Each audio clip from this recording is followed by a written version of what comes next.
मुझे याद है जब 1982 में भजनलाल की सरकार थी, किस तरह सिखों को एशियाड के समय क्या हालात बनाए थे, उनके सिरों से बम ढूंढे जा रहे थे। तो क्या बनते सिख, क्या बनते वो सिख? वो वही बनते जो बना रहे थे, और क्या बनते। तो मुझे जब 12 आदमी लालड़ू में मार दिए गए तो सरदार हुकम सिंह जी ने मुझे भेजा कि आप संत अरचंद सिंह लांगोवाल के पास जाओ, ये जो धर्म युद्ध मोर्चा है इसको निलंबित कर दो, इसको सस्पेंड कर दो 6 महीने के लिए, ताकि वो इंक्वायरी करवाई दी, क्योंकि उसके लिए आवाज़ उठा दी गई कि सिखों ने हिंदुओं का कत्ल किया। नतीजा क्या निकला थे हमारे सामने। अब हम कहें कि वो टारगेट नहीं, वो टारगेट सीधा था, हमने उसको पॉलिटिकली देख लिया। इंदिरा गांधी का 2 जून 1984 का किसी ने डिक्लेरेशन पढ़ा हो, मैं तो सिखों को कई बार कहता हूँ, इंदिरा गांधी जितना सिखों के साथ खड़ी थी मैंने कभी जिंदगी में नहीं देखा। 1974 में जसदार गुरचरण सिंह टोडा को इंदिरा गांधी ने बुलाया, ज्योति बसु को बुलाया, दोनों को बुलाकर उनको कहा कि ये जो जेपी मूवमेंट है ये आरएसएस का प्रायोजित मूवमेंट है, आप इसके साथ खड़े ना हो, आप मेरे साथ खड़े हो जाएं, आप पंजाब में जो चाहते हैं करें। ज्योति बसु को कहा जो बंगाल में आप करना चाहते हैं करें। ज्योति बसु उसको मान के चले गए। 32 साल अनहिंड्रेड राज किया उन्होंने। और सिखों ने क्या किया, सिख उसी गोद में बैठ गए, और जिस गोद में बैठकर उनको क्या हुआ, 1984 उनके सामने हुआ। मुझे सरदार हुकम सिंह ने जब संत अरचंद सिंह लांगोवाल के पास भेजा कि ये बात कर दो, संत अरचंद सिंह लांगोवाल ने कहा कि ये अब संभव नहीं है। जब मैंने बाद में आकर यहाँ सरदार जी को बताया तो सरदार जी कहने लगे 1982 की बात है, सरदार जी कहने लगे 25-30 हज़ार जाने जाएंगे और सिख इकोनॉमिकली वीक होगा। 1983 में उनकी डेथ हो गई। 1984 में वही हुआ जो सरदार हुकम सिंह ने 1982 में कहा था। मैं पूछना चाहता हूँ हम कहाँ खड़े हैं? हम सब लोग सोचते हैं, हम सब लोग एक दूसरे के नज़दीक हैं। हमें कोई दुख तकलीफ, मैंने तो उस दुख को देखा है, मैं तो सर्विस में रहा हूँ, मैंने उस तकलीफ को सारी को देखा है। मैंने इसलिए उस सर्विस के आधार को या सेल्फ हेल्प ग्रुप के कंसेप्ट को ये मैंने बातें नहीं लिखी, इसलिए उनका करना क्या है। आज जिस हालात में हम गुजर रहे हैं, जिस हालात से हम गुजर रहे हैं, उस हालात को तो कभी देखें। पहले सिख टारगेट हुए और वही सिखों के टारगेट का नतीजा हुआ कि पूरी सिख कौम आरएसएस की गोद में पड़ गई, पूरी श्रोमणी गुरुद्वारा प्रबंधक कमेटी का आरएसएस की गोद में चली गई, पूरा दिल्ली सिख गुरुद्वारा प्रबंधक कमेटी आरएसएस की गोद में चली गई। उनको तो ठीक हो गया, उनको क्या लेना था। पर अफसोस उस समय आया जब अगर मुस्लिम उस समय खड़ा हो जाता सिख के साथ तो उस समय हालात बदले जा सकते थे। पूरी कांग्रेस, में सलमान जी के सामने कह रहा, पूरी कांग्रेस आरएसएस के नीचे दबकर मर गई थी। क्या किया था? नहीं तो अयोध्या का दरवाजा खोल सकता था, क्या खोलना था? नतीजा क्या हुआ, पूरे आरएसएस ने वो काम करवाया सरकार से जो काम वो करवाना चाहती थी। आज हमें दर्द हो या ना हो ये हमें देखने हैं। 415 सीट किसने दी थी? जब सिख मारे जा रहे थे तो 415 सीट किसने दी थी? कोई एक अकेले उसने तो नहीं दी थी, आप भी साथ खड़े थे। दर्द वो होना चाहिए। दर्द ये भी समझना चाहिए कि जब 1984 हो गया, सिख उनके नीचे दबकर मर गए, तो 1992 में उनके सामने से अगर एक तरफ अकाल तख्त था तो दूसरी जगह बाबरी मस्जिद निशाने पर है। निशाने पर दोनों थे, निशाने पर दोनों धर्म थे। क्योंकि सरदार हुकम सिंह ने एक बात और मुझे कही थी, जब तक सिख और मुसलमान इस देश का हिस्सा है, इस देश को कोई हिंदू राष्ट्र नहीं बना सकता।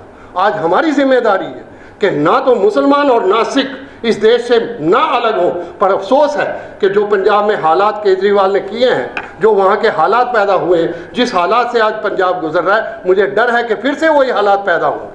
तो मेरी आपसे, मैं ज़्यादा समय ना लूँ, ये दर्द है और दर्द के कारण ही जब मैं professor Sher Singh cabinet minister रहे, वो आर्य समाज के नेता थे, मेरे मन में था सिख और मुस्लिम को, सिख और आर्य समाज को कैसे नज़दीक लाया जाए। तो स्वामी अग्निवेश और प्रोफेसर शेर सिंह जी मुझे मिले, मैंने कहा कि इन दोनों को जोड़ दिया जाए, कहीं ना कहीं रास्ता खुले। जिस सेमिनार की बात की जाती है, कुरुक्षेत्र में दयानंद महिला महाविद्यालय में हुआ गुरु अर्जन देव जी की शहादत का, सिख और मुसलमान एक मंच पर आए। डॉक्टर किदवई ने, हक अमन मेरा नाम नहीं था, हक अमन जो शब्द दिया वो डॉक्टर किदवई ने दिया हमें। तो मेरा ये कहना था, आज फिर से ज़रूरत है। मुझे वो दिन याद है जब अन्ना हज़ारे आंदोलन यहाँ चल रहा था, कुछ मुस्लिम पत्रकार मेरे पास आए तो वो कहने लगे कि दया सिंह जी इसका क्या करें। मैं कहा मेरे पास क्या रास्ता है। रात को हर रोज़ कोई ना कोई पटाखा बोलता था और अगले दिन किसी मुसलमान का ईमेल आ जाता था कि उन्होंने जिम्मेदारी ली। वो ईमेल कौन दे रहा था? कभी किसी ने सोचा वो ईमेल कौन थे? किस ईमेल से लोग पकड़े जा रहे थे, किसी ने नहीं सोचा। हम भी चुप रहे, आप भी चुप रहे, हम सब चुप रहे। तो फिर उस समय मैंने यात्रा की वेई नदी, जो गुरु नानक ने जहाँ से यात्रा शुरू की थी, वेई नदी से गंगा नदी तक। जब मैंने यात्रा की तो मैंने 3 चैप्टर लिखे। 3 चैप्टर, सिख क्या सोचता है, मुस्लिम क्या सोचता है, विज़ हिंदू क्या सोचता है, मैंने 3 चैप्टर लिखे। मैंने वो लेटर सरदार मनमोहन सिंह जो प्राइम मिनिस्टर थे उनको भेजा कि मेरे ऑब्जर्वेशन ये है कि ये आरएसएस वो सारे काम करवा देगी आपसे जो आप नहीं करना चाहेंगे। उन्होंने अप्रिशिएशन तो किया उस मेरे लेटर का 6/5/2011 को, उन्होंने अप्रिशिएशन तो किया, पर शायद चल ना सके हो या ना बात हो सके हो, वो तो उनकी लिमिटेशन हो। पर अफसोस है, जब मैंने कहा था, और मैं एक दोबारा पढ़ दूँ एक बात जो मृणाल पांडे ने 2014 में, जब जो आज के हालात पर है, उस हालात में जब मृणाल पांडे जो हिंदुस्तान की संपादिका थी, उन्होंने कहा संघ को एक ऐसे व्यक्ति की तलाश थी। आज जो आप देख रहे हैं उसकी बात मृणाल पांडे 2014 में ही कर रही है। मैं सलमान जी के सामने इसलिए रख रहा हूँ, संघ को एक ऐसे व्यक्ति की तलाश थी जो इस बार भारतीय लोकतंत्र के उन तकाज़ों से मुक्ति पाने का बहुत गहरे से इच्छुक हो, उसके अवरुद्ध एजेंडे, सांस्कृतिक विषयक व्याख्याओं को दबंगई से साकार करे, उसके शासन में धर्म का हवाला देकर कोई यह न कह सके कि वह वंदे मातरम नहीं गाएगा। आज हमारे सामने सवाल, हम कुछ भी कहें, हम कोई भी रास्ता लें, आज जिस सोच पर आप बैठे हो, मैंने एक ये तो कुदरती अदीब जी पूना में हमने एक कॉन्फ्रेंस की थी, अदीब जी थे, प्रशांत कुमार थे, तो प्रशांत कुमार जी मुझे कहने लगे, मैं कहा गांधी को तो आपने उसके शारीरिक तौर पर तो आपने 1948 में मार दिया, उसको तो मार दिया, पर 2014 में गांधी की वो हत्या की ताकि उसके विचार ही खत्म हो जाए। आज गांधी के कौन विचार दे रहा है? आज स्वच्छता भारत है, 2 ऐनक के एक ऊपर स्वच्छ रखा है, एक तो ऊपर भारत रखा है, ये गांधी रह गया। उस गांधी की बात आप करना चाहते हैं? उस किस गांधी की बात करना चाहते हैं? उस गांधी की बात करना चाहते हैं जिसने इसको भारत बनाया, जिसने मुसलमान और सिख को अश्योर दिया कि आप यहाँ रहो, और उनको मारा क्यों गया? मेरा ये आरोप है कि उनको मारा इसलिए गया कि जो वायदे उन्होंने सिख और मुसलमान के लिए किए थे ताकि वो पूरे ना हो सके। मेरा ये आरोप है और मैं इस आरोप पर खड़ा। तो मेरा ये कहना है, आज ज़रूरत है हम सबको एक होने की। मैं कुछ बहुत सारी जाति शायद बहुत ज़्यादा अपने दिमाग से या अपने जो मेरे अंदर जो वो भरा है, शायद उससे मैं कोई फालतू बात कर गया हूँ, पर दुख है आज फिर से हमें एक ऐसा नेतृत्व चाहिए। आज सिख नेतृत्व बिल्कुल ख़त्म हो गया, सिख नेतृत्व नहीं। आज अमृतपाल सिंह जब खड़ा हुआ, कल का 6 साल का आदमी, आज उसने वो जो वो भिंडरावाले के वहाँ जाकर जो उसने किया है, नतीजे क्या निकलेंगे? नतीजे हमारे सामने, नतीजे वही निकलेंगे जो हम देखेंगे। इस सिख और मुसलमान को इसको पूरी तरह एलिमिनेट। आज कोई मुसलमान खड़ा हो जाए इलेक्शन में, उसको कोई हिंदू, कितना भी सेकुलर हिंदू हो, वो वोट नहीं देगा। एक वोट दे के दिखा दो, वोट नहीं देगा, चाहे कितना ही सेकुलर वो अपने आप को बने।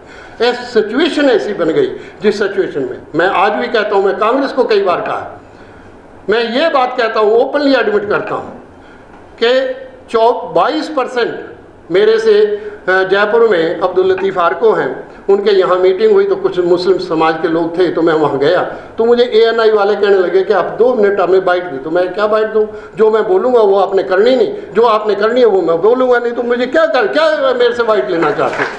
तो कहने लगे कि इनके पास 10.5 करोड़ मिस मोबाइल से मिस इन्फॉर्मेशन से मेंबर्स हैं। तो मैंने कहा तो आपके पास क्या है? तो मैंने कहा बहुत अच्छी बात है, एक तो रामदेव, एक तो वो है जो राम रहीम है, उसको ये पकड़ नहीं सके। 6 करोड़ वो ये कहते हैं 6 करोड़ उसके मेंबर है, इसलिए हमने उसको कुछ नहीं किया। तो इसका मतलब 6 करोड़ तो जो मिस जो काल कहते हो उसमें 6 करोड़ तो वो हैं, वो माइनस कर दो, तो बाकी कितने रह गए? 4.5 करोड़। 4.5 करोड़ में एक बाबा रामदेव हैं जो सलवार कमीज पहन के भागे थे, तो शायद उनके भी तो 2 करोड़ तो होंगे उनके मेंबर, उनके 2 करोड़ तो होने चाहिए ना। 2 करोड़ वो दे, तो 2 करोड़ वो हटा दो, तो फिर कितने रह गए? कहने लगे 2.5 करोड़ तो फिर रह गए। मैं कि एक और श्री रविशंकर है जो नक्सलवादी ढूंढ रहा था, सरकारी स्कूलों में राजस्थान में ढूंढ रहा था, तो 2.5 करोड़ तो उसके भी मेंबर होंगे, तो फिर मेंबर कहाँ है? और मेरे पास जो अंदर बैठे हैं ये 22 करोड़ तो वो हैं और 2.5 करोड़ हम हैं, तो 25 करोड़ तो हम हैं। तो कहाँ हमें ज़रूरत है? तो ज़रूरत इस बात की है, आओ मिलकर चले, मिलकर आके बैठे, उन लोगों को आज बहुत, मैं आज भी कहता हूँ 63% लोगों ने तो मोदी को वोट नहीं दिया, 63% को तो आपको कहना चाहिए। दर्द हमें तब हुआ जब हमारे अपने लोग राहुल गांधी को जनेऊ पहनाकर और मंदिर मंदिर घुमाने लगे। मैंने उस समय कहा था कि आपकी 40 सीट से ज़्यादा नहीं आएगी। नतीजे हमारे सामने, हमें समझना चाहिए हम कहाँ खड़े। बहुत बहुत धन्यवाद। मैं बहुत शब्द कह गया हूँ। बहुत बहुत आभार। बहुत बहुत शुक्रिया सरदार जय सिंह जी। हम आपके